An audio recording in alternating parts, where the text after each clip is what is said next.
បាទសួស្តីបងប្អូនអរគ្នាហ្នឹងហើយហ្នឹងហើយមុនធ្វើវីដេអូហ្នឹងចង់បញ្ជាក់ប្រាប់បងប្អូនថាបើសិនជាអ្នកថ្មីបងប្អូនអាចមើលបានអ្នកទៅមកកូរ៉េដំបូងតែបើសិនជាអ្នកចាស់អីបងប្អូនកុំឲ្យខាតពេលបងប្អូនអាចអូសម្លងបានក្នុងវីដេអូនេះខ្ញុំចង់ប្រាប់ពីរបៀបជីរថភ្លើងក្រោមដីប៉ុន្តែនៅក្នុងការជីរថភ្លើងក្រោមដីហ្នឹងមាន2ចំណុចនៅក្នុងហ្នឹងទៀតបងប្អូនអាចឆែកខ្សែធ្វើដំណើរដែលខាងរថភ្លើងគេដាក់ឲ្យយើងអញ្ចឹងណាដើម្បីធ្វើដំណើរលឿនហើយមួយទៀតរយៈពេលនៃការធ្វើដំណើររថភ្លើងក្រោមដីហ្នឹងហើយពីដំបូងឡើយបងប្អូន download កម្មវិធីរថភ្លើងមកនេះកម្មវិធីឈ្មោះថា Subway ហ្នឹងហើយរថភ្លើងនៅកូរ៉េរថភ្លើងដែលយើងវាយកាតមិនមែនរថភ្លើងទិញសំបុត្រទេណាបងប្អូនរថភ្លើងដែលយើងវាយកាតខ្លួនឯងផ្ទាល់ដាក់លុយវាយកាតហ្នឹងហើយយើងចូលកម្មវិធីហ្នឹងមក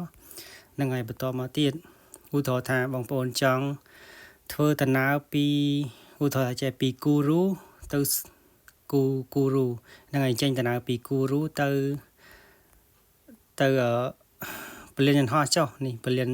Incheon Terminal 1កន្លែងនេះ Incheon Terminal 1ហ្នឹងហើយឥឡូវយើងចូលកន្លែង Guru នេះមកបន្តមកហ្នឹងហើយយើងចុច select លើកន្លែង Guru ហ្នឹងមួយចុចមកនេះយើងចុចថាឈុលប៉ាល់យកជីចងហ្នឹងហើយយើងចុចកន្លែងហ្នឹងមកហើយបន្តមកទៀតយើងត្រូវកន្លែង Terminal 1នេះកន្លែងពលានយន្តហោះនេះយើងចុច select ដល់ហ្នឹងមួយមកយើងដាក់ថាកន្លែងតូចចាក់យកយើងរើកន្លែងនេះនឹងកន្លែងហ្នឹងបងប្អូនចុចកន្លែងនេះមកហ្នឹងហើយឥឡូវវាបង្ហាញផ្លូវដែលយើងត្រូវធ្វើដំណើរហើយដូចថាយើងចេញធ្វើដំណើរពីណាទៅណាដើម្បីឲ្យការធ្វើដំណើរយើងនឹងលឿនហើយមួយទៀតរយៈពេលនៅខាងលើបងប្អូន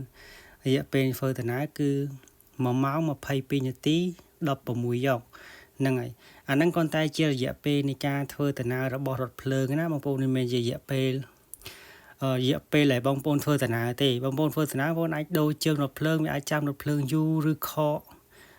ជើងរថភ្លើងឬក៏ថាចាំយកខ្លះរថភ្លើងក្រមកដល់អាហ្នឹងអាស្រ័យជាក់ស្ដែងរបស់បងប្អូនធ្វើដំណើរប៉ុន្តែរយៈពេលក្នុងនេះជារយៈពេលដែលបងរថភ្លើងវារត់ហ្នឹងហើយជារយៈភ្លើងដែលបងរថភ្លើងវារត់ក្នុងម៉ោងដែលវាកំណត់ចឹងណាហើយបើសិនជាបងប្អូនអត់ជាទូទៅបងប្អូនអត់ចុចកន្លែងហ្នឹងទេបងប្អូនអាចធ្វើដំណើរតាមតែខ្លួនឯងផ្ទាល់ថាធ្វើ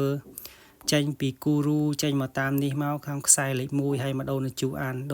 បានឡើងទៅខំអាមវិញហ្នឹងហើយឡើងខំអាមមិនចុះមកក្រោមវិញប៉ុន្តែវាចំណាយពេលយូរ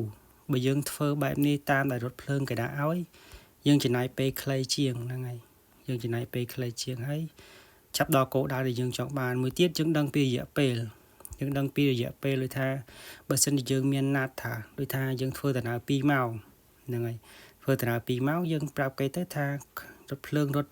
2ម៉ោងយើងទៅឬក៏2ម៉ោងកន្លះយើងទៅយើងប្រាប់ដកទុកមុនខ្លះក្នុងរយៈពេលដែលយើងដូរជើងអញ្ចឹងណា